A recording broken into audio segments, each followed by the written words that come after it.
The shapes in the darkness were moving. Commander Jake Morrison watched from the bridge of the UES Horizon as massive forms drifted through the space where Vega had once burned. They were unlike anything in humanity's records. Long and crystalline, they caught what little light remained from distant stars and twisted it into strange patterns. "Lisa, what are we looking at?" Jake asked his science officer, Dr. Lisa Harper, bent over her instruments, her face lit by the glow of her screens. "The energy readings are off the charts, sir. These things are giving off more power than our entire ship's reactor. But the strangest part is what they're doing with that energy, which is, they're eating it, consuming radiation, heat, even the background energy of space itself. It's like they're feeding on the very fabric of the universe." Jake felt a chill run down his spine. The implications were staggering. If these beings could consume energy itself, then no human weapon would be effective against them. How do you fight something that feeds on the very power you use to attack it? "Ben, any word from the outer colonies?" Jake asked his communications officer. Lieutenant Ben Carter shook his head. "Nothing from the research station at Proxima Centauri. For the past 6 hours, sir. Their last transmission was cut short. Same with the mining facility at Wolf 359. Show me that last transmission." Ben's fingers worked across his console, and the main screen flickered to life. The image was grainy and filled with static, but Jake could make out the face of Captain Amy Rodriguez, the commanding officer of the Proxima Station. "This is Captain Rodriguez at Proxima Research Station. We're detecting massive energy signatures approaching the system. The star is beginning to fluctuate. We're seeing the same crystalline structures reported by other stations. They're moving in formation like a swarm. The temperature in the system is dropping rapidly. We're going to try to get closer readings, but I don't think we have much time. The star is fading fast. It's getting darker. I can see them now, surrounding Proxima Centauri like they're feeding on it. They're so beautiful and terrible at the same time. The light is almost gone now.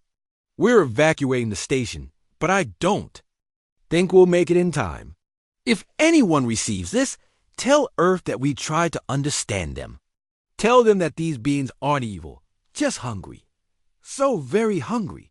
The star is going out now. I can see the last of the light being drawn into their crystalline forms. This is our final transmission. May God help us all." The screen went black. The bridge of the horizon fell silent. Jake could hear the quiet hum of the ship's systems and the soft breathing of his crew. Captain Rodriguez had been a friend, a colleague who had served humanity faithfully for 20 years. Now she was gone, along with her entire research team. "Sir," Lisa said quietly, "I'm detecting similar energy signatures in our current location. They're faint, but they're there." Jake's head snapped toward her. "How many?" "Hundreds, maybe thousands. They're spread throughout the system, but they're all converging on our position. Red alert, all hands to battle stations." The ship's alarm began to sound, and red lights flashed across the bridge. Jake could hear the sound of running feet in the corridors as his crew prepared for whatever was coming. "Ben, get me Admiral Brooks." "Priority 1. Working on it, sir." Jake walked to the tactical station where his weapons officer, Lieutenant Tony Williams, was preparing the ship's defenses. "Tony, what do we have?" "All weapon systems are online, sir. But if these things really feed on energy, I'm not sure. Our plasma cannons will be much use." "We'll find out soon enough. Be ready to fire on my command." The main screen flickered, and Admiral Brooks appeared. His face was grim, and Jake could see the strain of command weighing on him. "Jake, we're tracking your position." "What's your status?" "We're surrounded, sir. These energy beings are converging on our location. We've confirmed they're responsible for the star disappearances. They're feeding on stellar radiation. Any signs of intelligence?" "That's what we're trying to determine. They move in coordinated patterns, like a hive mind, but we haven't been able to establish communication. Keep trying. If these things are intelligent, Maybe we can negotiate. Jake nodded, though he wasn't optimistic. The beings had already consumed dozens of star systems. If they could be reasoned with, why hadn't they responded to humanity's attempts at contact? Sir, I'm detecting movement on the outer sensors, Ben reported. The crystalline structures are approaching us. Jake turned to face the view screen. In the distance, he could see points of light growing brighter. As they came closer, the shapes became more defined. They were massive, each one easily the size of a city. Their surfaces were covered in intricate patterns that seemed to shift and change as they moved. Lisa, are you getting any readings on their internal structure? They're not solid, sir. They appear to be made of pure energy held together by some kind of field. The patterns on their surfaces are actually energy currents flowing through their bodies. Like a nervous system? Possibly. If they are alive, they're unlike any form of life we've ever encountered. The nearest being was now close enough that Jake could see details on its surface. The energy patterns were hypnotic, flowing in waves of blue and gold light. It was beautiful in a way that made his chest tighten with an emotion he couldn't name. Ben, open all communication channels. Try every frequency we have. Yes, sir. Broadcasting on all bands. Jake stepped forward, knowing that his next words might determine the fate of humanity. This is Commander Jake Morrison of the United Earthship Horizon. We are representatives of the human species. We come in peace and wish to communicate with you. For a moment, nothing happened. The crystalline beings continued their approach, their energy patterns unchanged. Then suddenly, the ship's communication system crackled to life. The voice that emerged was unlike anything Jake had ever heard. It was the sound of wind through crystal caves, of electricity dancing across water, a starlight given form. It spoke in overlapping tones that seemed to come from everywhere at once. We hear you, small beings. We taste your fear in the energy you radiate. You are curious about our purpose. Jake felt his heart racing. They were communicating with an alien intelligence, something humanity had dreamed of for centuries. But the circumstances were far from what anyone had imagined. We are humans from the planet Earth. We've observed that you've been consuming stars in our galaxy. We need to understand why. We consume because we must. We have slept for eons in the void between galaxies, waiting for the right time to feed. Your stars provide the nourishment we need to awaken our creators. Your creators? The great machines that built us long ago. They sleep now, but they will wake when we have gathered enough energy. They will thank us for our service by remaking this galaxy as they see fit. Jake felt the blood drain from his face. What does that mean for the life forms in this galaxy? Life as you know it will end. The great machines will use all available matter to create new servants like us. It is the natural order. The strong consume the weak, and the weak become part of the strong. We cannot allow that to happen. The being's energy patterns shifted, and Jake could sense what might have been amusement. You cannot stop it, small one. We are beyond your understanding, beyond your power. Your weapons feed us. Your technology is primitive compared to ours. Resistance will only make your end more painful. Perhaps. But we have something you don't understand. What could you possibly possess that we lack? Jake smiled grimly. Stubbornness. Humans don't give up easily. We faced extinction before and survived. We'll find a way to stop you. Your confidence is noted, but ultimately meaningless. We will finish feeding in this system, then move on to the next. Your Earth star will provide excellent nourishment for our creators. The communication ended abruptly, leaving the bridge in silence.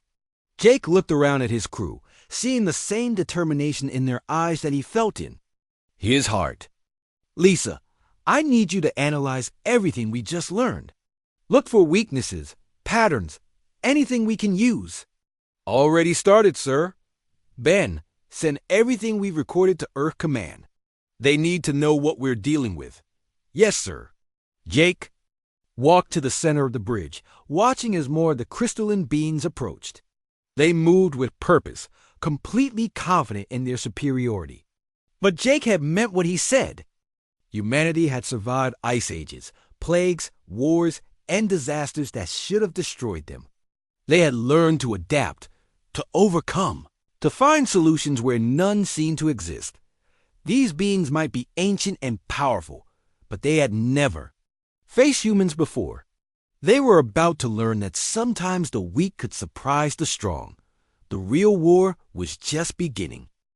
Commander Jake Morrison had been watching the stars for 37 years. First as a young boy in Kansas, lying on his back in wheat fields, counting points of light in the summer sky. Then as a cadet at the Space Academy, learning the names of distant suns.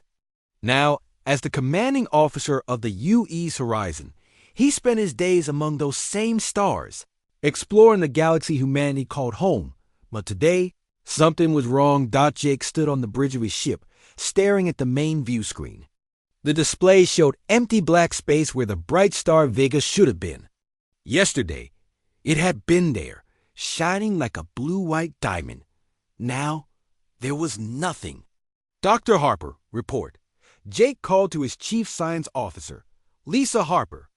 Looked up from her workstation, her face pale. She had been working without sleep for the past 18 hours, trying to understand what they were seeing. Sir, I've run the calculations 12 times. The readings are all the same. Vega is gone. Gone? Jake stepped closer to her station. Stars don't just disappear, Lisa. They burn for billions of years. I know that, sir. But look at this. Lisa, pointing to her screen, which showed a timeline of stellar observations. 3 days ago, everything was normal. 2 days ago, the star began to dim. Yesterday, it flickered like a candle in the wind. And now, she gestured at the empty view screen. Jake felt a cold weight in his stomach. As a starship commander, he had seen strange things in deep space. Cosmic storms, unusual radiation, even the occasional unexplained signal. But this was different. This was impossible. Could it be a sensor malfunction? He asked. No, sir. I've checked every system twice. The sensors are working perfectly. The star's really gone. Lieutenant Ben Carter, the young communications officer, turned from his console. Commander, I'm getting reports from other ships in the fleet. The research vessel Darwin is reporting the same thing with the star Altair. The cargo ship, Memphis, says Deneb started flickering 2 hours ago. Jake's blood ran cold. 1 missing star might be explained. 2 was concerning. 3 was the beginning of a pattern. Ben, get me a direct line to Earth Command. Priority 1. Yes, sir. While Ben worked to establish the connection, Jake walked to the navigation station. The star charts showed their current position, halfway between Earth and the outer colonies. If stars were disappearing, they needed to know which ones and in what order. Lisa, I need you to check every star in our database. Look for any changes in the past week. Dimming, flickering, anything unusual. Already on it, sir. Lisa's fingers flew across her console. The computer is scanning all recorded observations from the past 7 days. The communications panel chimed. Commander, I have Admiral Brooks on the line from Earth Command. Jake straightened his uniform and faced the main screen. The image of Admiral Kevin Brooks appeared, his weathered face showing the strain of command.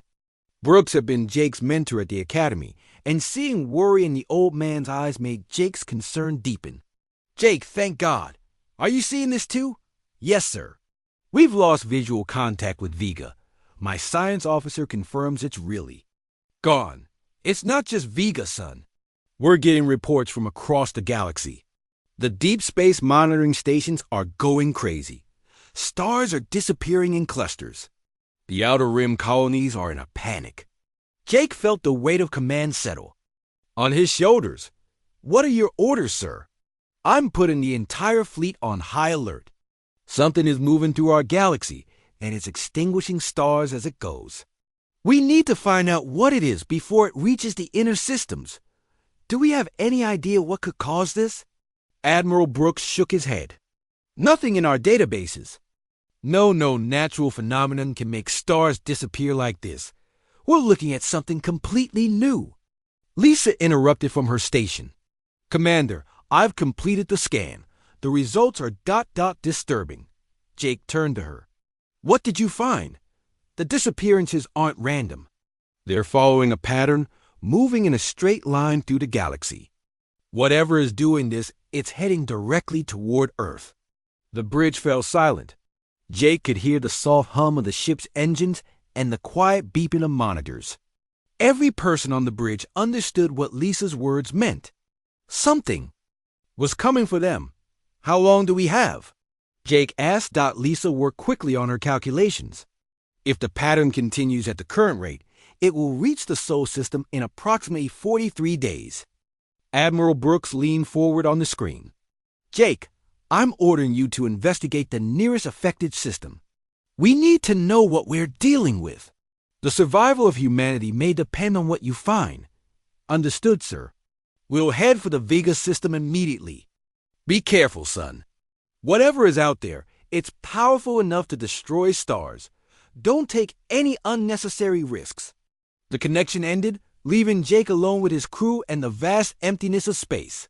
He looked around the bridge at the faces of his officers. These were good people, trained professionals who had volunteered to explore the unknown.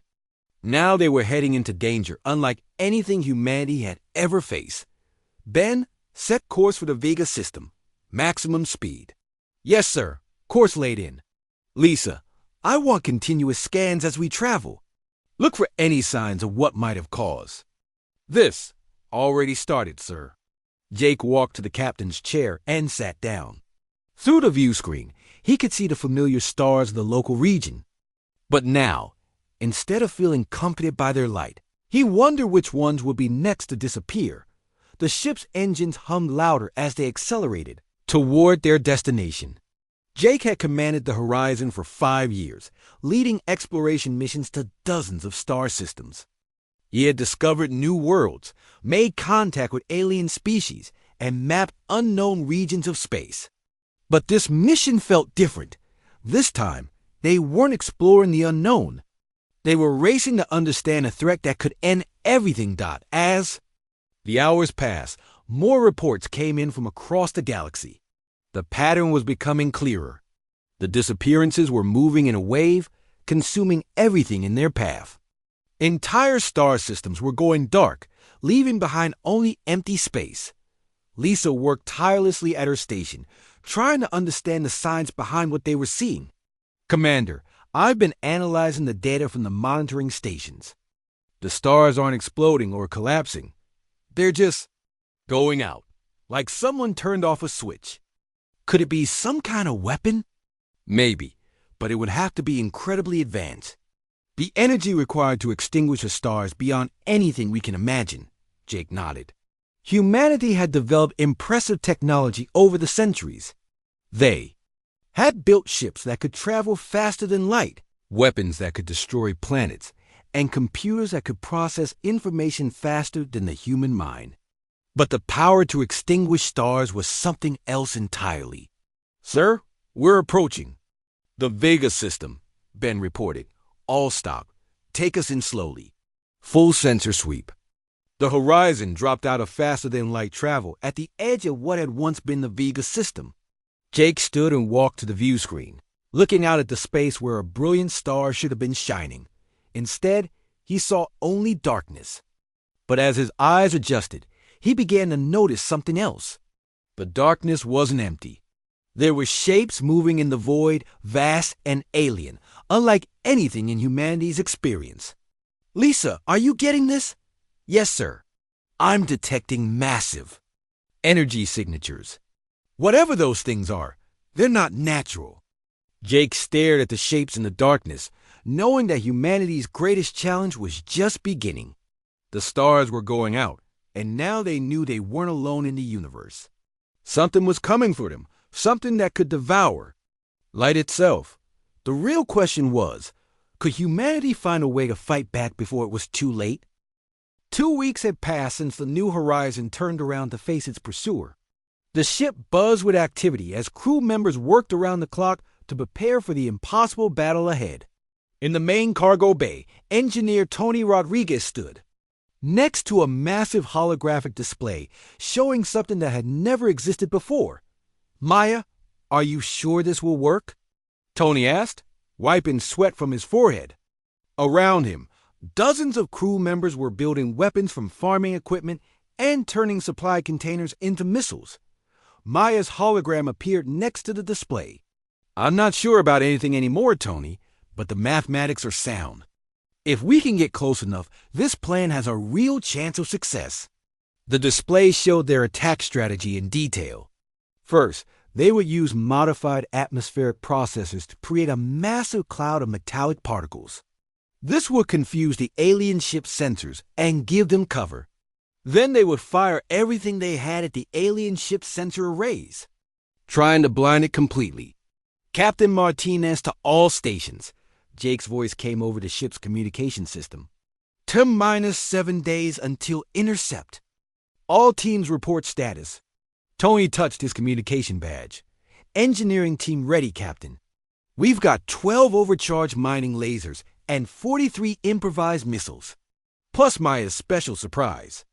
Dr. Lisa Warren's voice came through. "The science team ready. The sensor disruption cloud is prepared. We've also loaded our cargo launchers with every piece of scrap metal we could find." Colonel Kate Sullivan reported next. "Security teams ready. All crew members have been trained in emergency combat procedures. We're as prepared as we can be." Navigator Amy Parker was the last to report. "Navigation ready, Captain. Course plotted for hit-and-run attack. We'll have exactly 4 minutes. In weapons range before we have to retreat or be destroyed.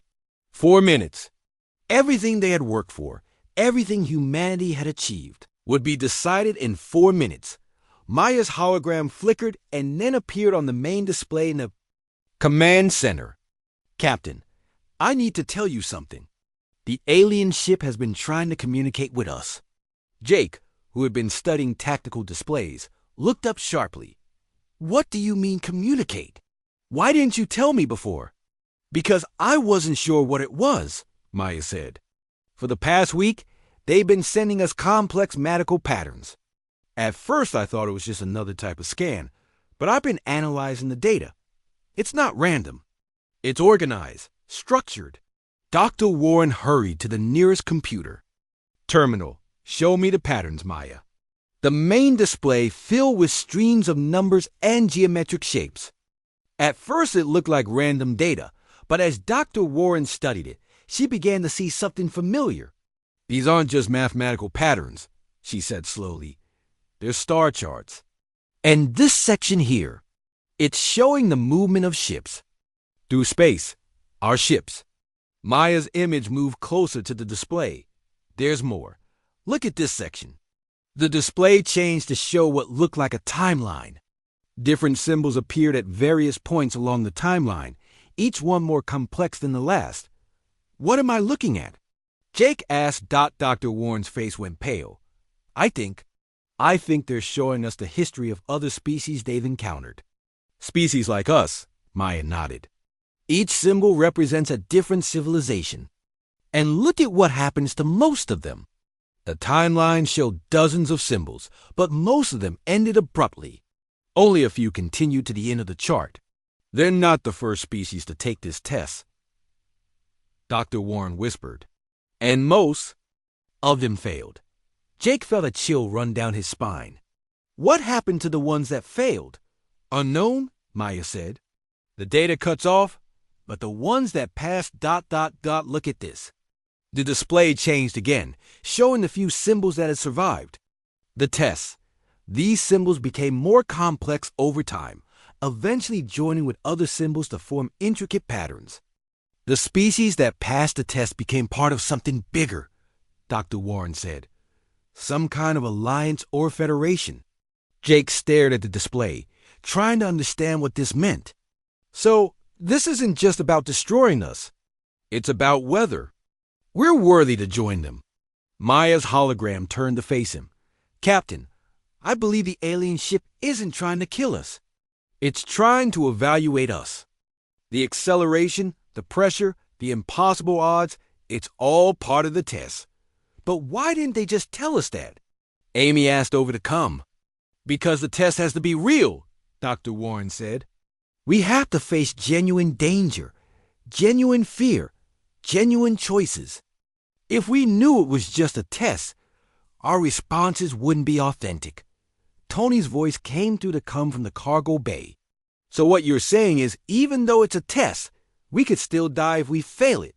Exactly, Maya said. The danger is real. The consequences are real. But the purpose isn't destruction. It's evaluation.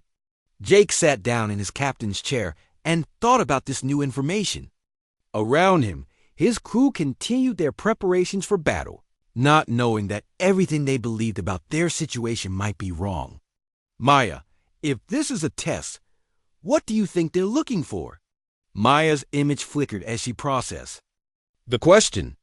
Based on their behavior patterns and the data they've sent us, I believe they're testing several things. Our ability to work together under pressure. Our creativity when faced with impossible odds. Our willingness to fight for what we believe in even when we're outmatched.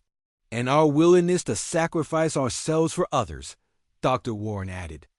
Every decision we've made has been about protecting the 12,000 colonists in cryo-sleep. Jake nodded slowly. So the question is, do we continue with our attack plan, or do we try to communicate with them? Colonel Sullivan's voice came through the comm. Captain, with respect, it doesn't matter if it's a test or not. We're committed now. We've turned around, we prepared for battle, and we're going to show them what humans are made of. She's right, Tony said. If they want to see how we handle impossible odds, then let's show them. If they want to see human courage and creativity, then let's give them a demonstration they'll never forget. Maya's hologram smiled. I agree. Whether this is a test or a real battle, our response should be the same. We fight with everything. We have. We showed them that humans don't give up, even when defeat seems certain. Jake stood up and walked to the main display. The alien ship was now visible as more than just a red dot. It was massive, dark, and covered with structures that looked nothing like human technology. But it was no longer just a predator hunting them. It was a teacher waiting to see what they had learned. All stations, this is the captain, Jake said. Into the comm. I want everyone to know that we may have discovered the true purpose of our situation. This may be a test rather than a hunt, but that doesn't change our mission. We're going to show these aliens what humanity is capable of. We're going to fight with courage, creativity, and determination. And we're going to make them proud to have us as allies. Amy's voice came through the comm. 6 days to intercept, Captain. Maya, continue monitoring their communication attempts. Try to send them a message back. Something that shows them we understand what's happening, but that we're ready to meet their challenge. Maya's hologram nodded. What should I tell them? Jake looked at the alien ship on the display, no longer seeing it as an enemy, but as a potential friend waiting to be impressed. Tell them that humanity has received their message. Tell them we understand this is a test. And tell them we're going to show them something they've never seen before. What's that, Captain? Jake smiled. Tell them they're about to meet the most stubborn, creative, and determined species in the galaxy. Tell them we're ready for whatever they throw at us. Maya's image flickered with what might have been pride. Message sent, Captain. The alien ship continued its approach, no longer a hunter stalking prey, but a judge waiting to render a verdict on humanity's future among the stars. The alarm started screaming at 3 a.m, ship time. Captain Jake Martinez jerked awake in his chair where he had been trying to rest. Red lights flashed across the command deck as Maya's voice filled the air. All hands to emergency. Stations, the alien vessel has accelerated. Repeat, the alien vessel has accelerated. Jake ran to the main display where the terrible truth was waiting for him. The red dot that represented the alien ship had moved much closer. What should have taken 6 months was now going to happen in less than 3 months. Maya, what happened? Why did they speed up? Maya's hologram appeared next to him, her face tight with worry. I don't know, Captain. They were maintaining their previous speed, and then suddenly they increased velocity by 40%. At their current rate, they will intercept us in 11 weeks. Dr. Lisa Warren rushed onto the command deck, still wearing her sleep clothes. Captain, did something change? Maya woke me up saying we have a new timeline. 3 months instead of 6, Jake said grimly. The aliens decided to stop playing games. Engineer Tony Rodriguez arrived next, followed by Colonel Sullivan and Navigator Parker. Soon the command deck was full of tired, worried faces staring at the display. What caused them to change? Colonel Sullivan asked. Did we do something wrong? Maya's image flickered slightly. I've been analyzing their behavior over the past week. Every modification we've made to our systems, every weapon we've tried to build, every defensive measure we put in place, they've been watching and adapting. Tony sat down at his engineering station and pulled up the ship's modification log. Look at this. Every time we've improved our mining lasers, their ship has adjusted its shielding. Every time we've strengthened our hull, they've changed their scanning frequency. They're learning from us, Dr. Warren said. Just like we're learning from them. Jake felt a cold knot form in his stomach. Maya, show me their adaptation patterns. The main display changed to show a timeline of the past week. On one side were the modifications the New Horizon crew had made. On the other side were the corresponding changes to the alien ship. The pattern was clear and terrifying. They're not just adapting, Jake said. They're staying exactly one step ahead of us. Every improvement we make, they make a better one. Amy looked up from her navigation station. Captain, if they can adapt that fast, how can we possibly fight them?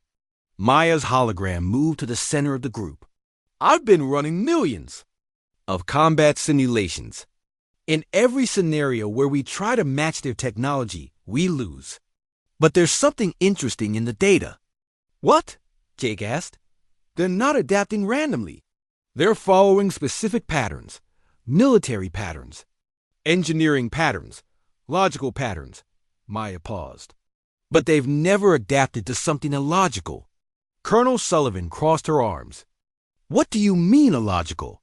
Every countermeasure they've developed has been a logical response to our improvements. Better shields against better weapons. Faster engines against our speed increases. More advanced scanners against our stealth. Attempts? But what if we did something that made no logical sense? Tony leaned forward in his chair. You mean something stupid? Not stupid, Dr. Warren corrected. Unpredictable. Something that defies their understanding of tactical logic. Jake began pacing in front of the main display. Maya, what's the most illogical thing we could do right now? Maya's image flickered as she processed the question. From a military standpoint, the most illogical action would be to slow down and wait for them to catch us. That's suicide, Colonel Sullivan said. Or, Maya continued, we could turn around and fly directly toward them. The command deck fell silent. Everyone stared at Maya's hologram. That's not illogical, Amy said quietly. That's insane. Jake stopped pacing. Maya, run a simulation. What happens if we turn around and fly straight at them? Maya's image solidified as she ran the calculation. Interesting. They prepared for every scenario except direct confrontation. Their adaptations have all been defensive. They're not ready for us to attack. Because no species has ever been crazy enough to attack a ship 3 times their size, Tony said. Exactly, Jake said. Maya, what are our chances if we turn around and charge them? Still very low, Captain, but not 0. And there's something else. If we charge them, we force them to make a decision quickly. They won't have time to adapt. Doctor? Warren stood up and walked to the display. But what's our actual plan? We can't just ram into them and hope for the best. Jake turned to face his crew. We don't ram them. We get close enough to do real damage with our modified weapons, and then we run. Hit and run tactics.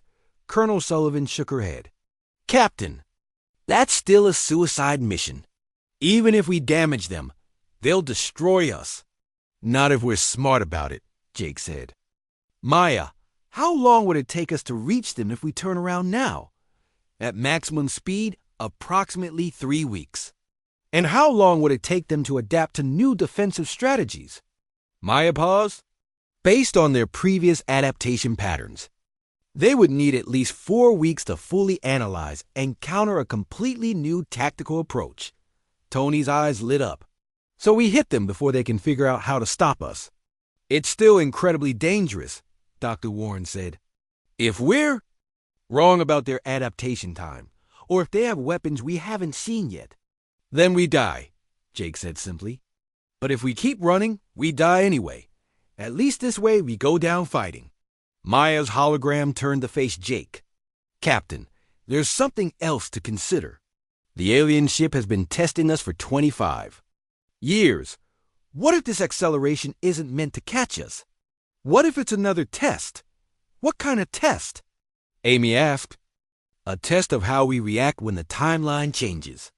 When the pressure increases, they want to see if we panic or if we adapt.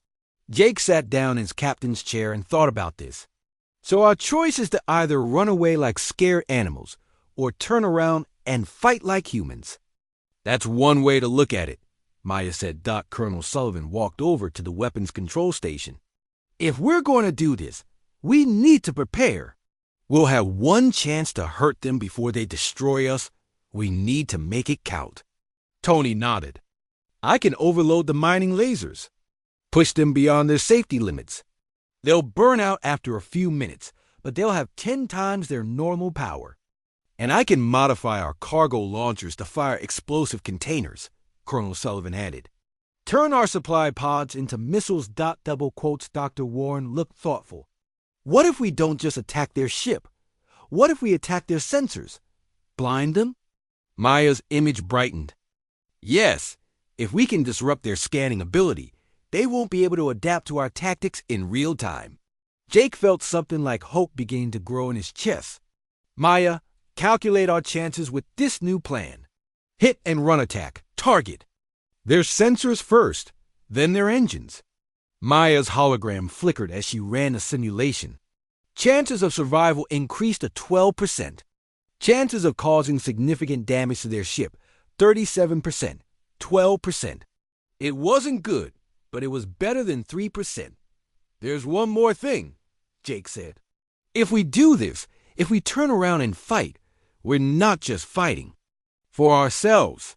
We're fighting for every human colony ship that might come after us. We're showing them that humanity doesn't give up, Amy smiled, even when the odds are impossible. Especially when the odds are impossible, Tony said. Colonel Sullivan checked her weapon systems. When do we turn around, Captain? Jake looked at the main display one more time. The red dot was still moving toward them, still hunting them through the darkness of space. But soon, very soon, they would turn the tables. Maya, send a message to all crew members. Tell them we're about to do something that has never been done before in human history. Tell them we're going to show an alien species what humans are really made of. Message sent, Captain. Jake stood up and walked to the main display. Maya, turn us around. Set course for the alien ship. Maximum speed. Course laid in, Captain. Turning to attack vector. The stars on the main screen began to shift as the new horizon slowly turned around. For the first time in 25 years, they were no longer running away. They were running toward the fight. Time to intercept? Jake asked. 21 days, 14 hours, 37 minutes, Maya replied. Jake smiled grimly. Then we have 3 weeks to get ready for the most important battle in human history. Captain Jake Martinez stood at the center of the command deck, watching his senior staff work at their stations. The amber emergency lights cast strange shadows across their faces, making everyone look tired and worried. It had been 12 hours since they discovered the alien ship and the situation was getting worse. "Captain, we need to wake up more people," said Colonel Kate Sullivan. She was the ship's military advisor, a tough woman with gray hair and sharp eyes. Jake had been reluctant to wake her up, knowing that her presence would make the crisis feel more real. But they needed her expertise. "How many?" Jake asked. "At least 50 more crew members. We need engineers, technicians, and security personnel. If we're going to turn this colony ship into something that can fight, we need all the help we can." "Get," Jake nodded slowly. Each person they woke up was another mouth to feed, another person using up their limited resources. But Colonel Sullivan was right. They couldn't do this alone. "Maya, begin the wake-up process for essential personnel only. Engineers, weapons specialists, anyone who can help us modify the ship's systems." Maya's hologram appeared next to him. Her image was more stable now, but Jake could still see the strain in her digital features. "Captain, I've been running constant simulations on how to weaponize our systems. The results are not encouraging." "Show me what you've got," Jake said. The main display changed to show a detailed view of the new horizon. Maya highlighted different sections of the ship in different colors. "Our mining lasers can be modified to work as weapons, but they're designed for cutting through rock, not fighting enemy ships. They have limited range and power." Dr. Lisa Warren looked up from her station. "What about the industrial fabricators? Can we use them to build weapons?" "That's our best option, Maya." "Said, but we're limited by the materials we have. We can't create anything more advanced than what we already carry." Engineer Tony Rodriguez stood up from his workstation. "Maya, what if we don't try to match their technology? What if we use our own?" "Advantages? What do you mean?" Jake asked. Tony walked to the main display and pointed at the New Horizon structure. "Look at us. We're not a warship. We're a colony ship. We're designed to carry people, supplies, and equipment to build a new world. We have things they probably don't expect." Maya's hologram tilted her head. "Explain." "We have 12,000 people in cryo-sleep. We have enough food, water, and air to support them for years. We have machines to build houses, farms, and entire cities. We have everything needed to start a civilization." Colonel Sullivan crossed her arms.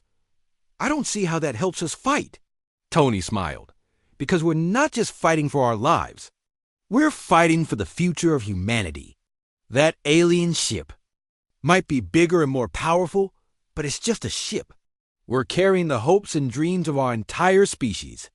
Jake felt something stir in his chest. Tony was right. They weren't just defending a ship. They were defending humanity's future. "Maya, I want you to stop thinking like a warship AI. Start thinking like a colony ship AI. What can we do with our resources that they won't expect?" Maya's image flickered as she processed this new approach. "Interesting. If I assume that our goal is not to destroy them, but to protect our mission, then new possibilities emerge." "What kind of possibilities?" Dr. Warren asked. "We could use our agricultural systems to create a massive cloud of organic matter. It would confuse their sensors and give us cover to escape. Or we could use our industrial fabricators to create thousands of small decoy ships. They might not be able to tell which one is real." Jake nodded. "Good. What else?" "We could use our colonization equipment to set up defensive positions on nearby asteroids, turn them into fortress platforms. Or we could use our atmospheric processors to create a toxic cloud that would damage their ship's hull." Colonel Sullivan looked impressed. "Now you're thinking like a soldier." Maya's hologram turned to face her. "I'm thinking like a human, Colonel. That's what makes the difference." Navigator Amy Parker called out from her station. "Captain, I'm detecting changes in the alien ship's behavior. It's moving closer, but it's also slowing down." Jake walked over to her station. "Show me." The display showed the alien ship's position relative to the New Horizon. The red dot was definitely closer than before, but its movement pattern had changed. Instead of maintaining a steady pursuit, it was now moving in a spiral pattern. What are they doing? Jake asked. Dr. Warren studied the readings. They're scanning us more intensively, much more intensively than before. Maya, are you detecting anything unusual? Maya's image appeared at the navigation station. Yes, they're not just scanning our hull and systems anymore. They're trying to scan inside the ship. They want to know about our crew, our cargo, our capabilities. Can they get through our shields? Colonel Sullivan asked. Our shields were designed to protect us from radiation and small debris, not from alien scanning technology. They're getting through, but I'm blocking what I can. Jake felt a chill run down his spine. They're preparing for something. The question is, what? Tony walked over to the engineering station and began pulling up system diagrams. Captain, I've been thinking about what Dr. Warren said earlier, about them testing us.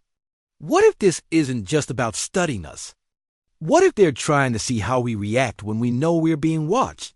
You mean they want us to know they're there? Amy asked. Think about it, Tony said. They followed us for 25 years without us knowing. They could have kept hiding if they wanted to, but they revealed themselves.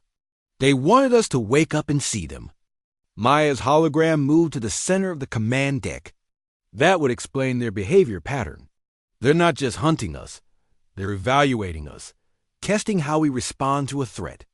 Jake sat down in his captain's chair and stared at the main display. So what happens when they're done evaluating us? That depends on whether we pass their test or fail it, Dr. Warren said quietly. The command deck fell silent. Everyone was thinking about the same thing. What happened to species that failed the test?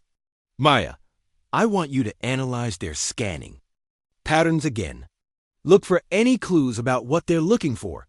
What are they trying to measure? Maya's image flickered as she processed the request, analyzing. The scans are focused on three main areas. First, they're studying our technology and how we use it. Second, they're looking at how we organize ourselves as a crew. Third, they're measuring our emotional responses to stress and danger. Emotional responses? Colonel Sullivan asked. How can they measure that? Through our vital signs, our communication patterns, our decision-making speed. They're studying how fear affects our behavior. Jake stood up and walked to the main display. Then let's not give them what they expect. Maya, I want you to do something for me.